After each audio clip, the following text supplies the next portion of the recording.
ওকে মাই dear students, এখন আমরা তোমাদের ক্লাস 4 এর প্রথম অধ্যায় সংখ্যা ও স্থানীয় মান এর 7 নম্বর অঙ্কটা সলভ করব, সমাধান করব। 7 নম্বর অঙ্কে কি বলছে দেখো, নিচের সবগুলো কার্ড ব্যবহার করে সংখ্যা তৈরি করি। তাহলে কার্ড কি, কার্ডে দেওয়া আছে, আগে কার্ডটা তুলে নিই আমরা বোর্ডে। 0, 5, 2, 8, 6, 3, 0, 5, 2, 8, 6, 3। এটা হচ্ছে আমাদের কার্ড, রাইট? এই কার্ড দিয়ে আমাদের কি করতে হবে? অঙ্ক তৈরি করতে হবে। আমি তোমাদেরকে সবসময় কি বলছি? Concept is power. কি বলা হয়েছে?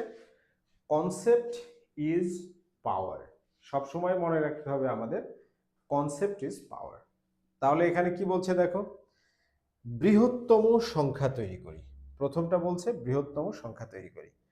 তো আমাদের কনসেপ্টটা কি? বৃহত্তম সংখ্যা তৈরি করতে হলে শূন্যটা সবসময় শেষে যাবে।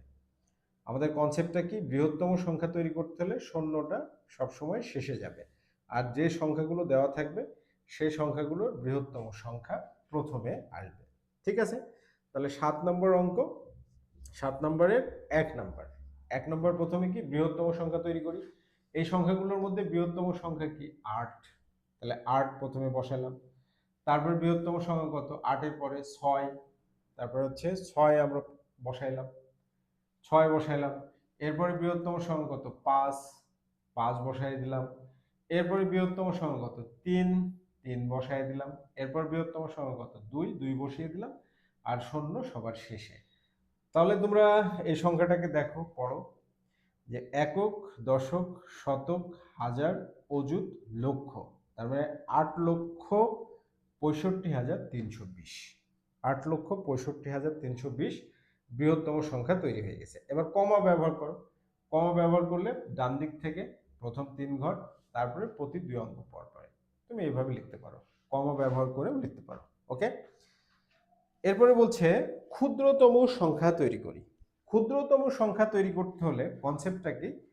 কনসেপ্ট হচ্ছে শূন্য ক্ষুদ্রতম সংখ্যার পরে বসে। ক্ষুদ্রতম সংখ্যার সংখ্যার পরে বসে, পরে বসে। শূন্যটা কখন বসে? ক্ষুদ্রতম সংখ্যার পরে বসে। ক্ষুদ্রতম সংখ্যা তৈরি করতে হলে শূন্য ক্ষুদ্রতম সংখ্যার পরে বসে।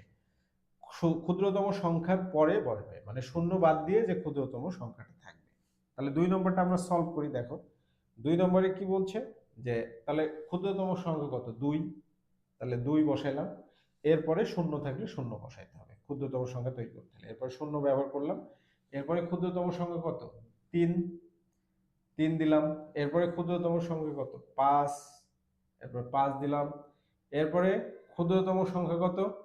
এরপরে ক্ষুদ্রতম সংখ্যা হচ্ছে 6, আর সবার শেষে হচ্ছে 8। তাহলে এবার তোমরা সংখ্যাটা গোনো। একক, দশক, শতক, হাজার, অযুত, লক্ষ। তার মানে হচ্ছে 2,03,568। কমা ব্যবহার করো। প্রথম ডান দিক থেকে 3 ঘর পরে কমা, তারপরে প্রতি 2 ঘর। 3 একটা সংখ্যা অঙ্ক, শূন্য একটা অঙ্ক, তাহলে কমা ব্যবহার করলাম। ঠিক আছে?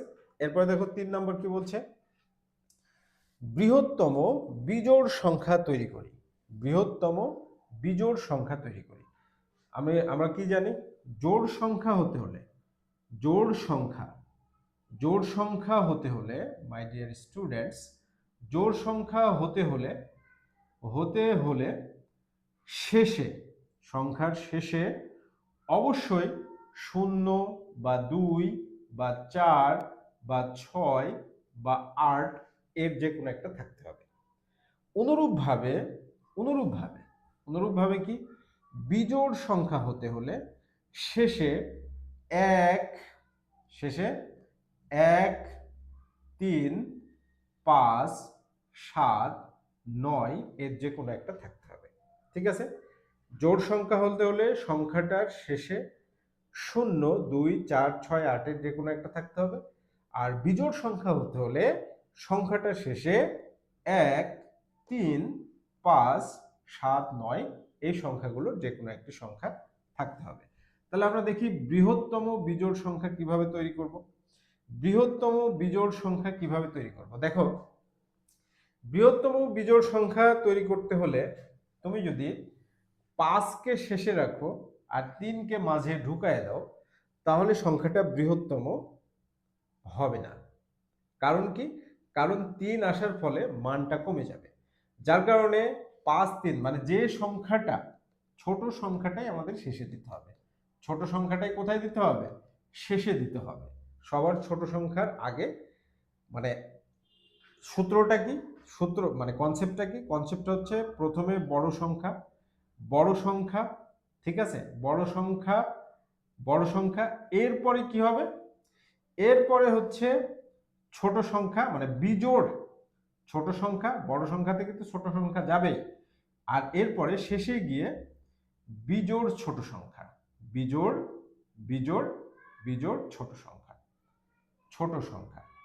তাহলে আমরা বিজোড় ছোট সংখ্যা ব্যবহার করি, মানে সিরিয়ালটা বড় সংখ্যা থেকে যে সিরিয়াল সেটা কিন্তু চলতেই থাকবে। আর বিজোড় ছোট সংখ্যা এখানে কত? 3। তাহলে দেখো 3 নম্বর অঙ্কটা কি হবে? বিজোড় ছোট সংখ্যা যদি 3 হয়, তাহলে আমাদের বড় সংখ্যা কত? 8। তাহলে 8 প্রথমে ব্যবহার করলাম। তারপরে বড় সংখ্যা কত? 6, 6 ব্যবহার করলাম। তারপরে বড় সংখ্যা কত? 5। তারপরে বড় সংখ্যা কত? 2, যেহেতু 3 আমাদের শেষে যাবে, তারপরে 0 আর শেষে হচ্ছে 3। এটাই হচ্ছে বৃহত্তম বিজোড় সংখ্যা। ঠিক আছে, তাহলে গুণে নাও। একক, দশক, শতক, হাজার, অযুত, লক্ষ। 8,65,203। কমা ব্যবহার করো। কমা ব্যবহার করতে হলে ডান দিক থেকে 3 অঙ্কের 3 অঙ্কের পরে। এরপরে 4 নম্বর কি বলছে? ক্ষুদ্রতম বিজোড় সংখ্যা তৈরি করি। ক্ষুদ্রতম বিজোড় সংখ্যা তৈরি করতে হলে একই সিস্টেম। দেখো এইটা এবার এই দুইটার তুলনা যদি তোমরা কম বেশি থাকে তাহলে বুঝতে পারবে একই সিস্টেম। সেই সিস্টেমটা কি?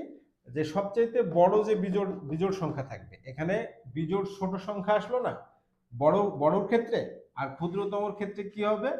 যে বিজোড় বড় সংখ্যা শেষে হবে, বিজোড় বড় সংখ্যাটা শেষে হবে। ওকে, বিজোড় বড় সংখ্যাটা কি হবে? শেষে হবে।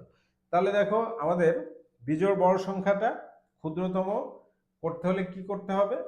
যে ক্ষুদ্রতম আমরা যদি করতে চাই তাহলে বিজোড় বড় সংখ্যাটা শেষে হবে, আর এইখানে তোমার হচ্ছে ছোট সংখ্যা দিয়ে সাজাইতে হবে, ছোট সংখ্যা সাজাইতে হবে।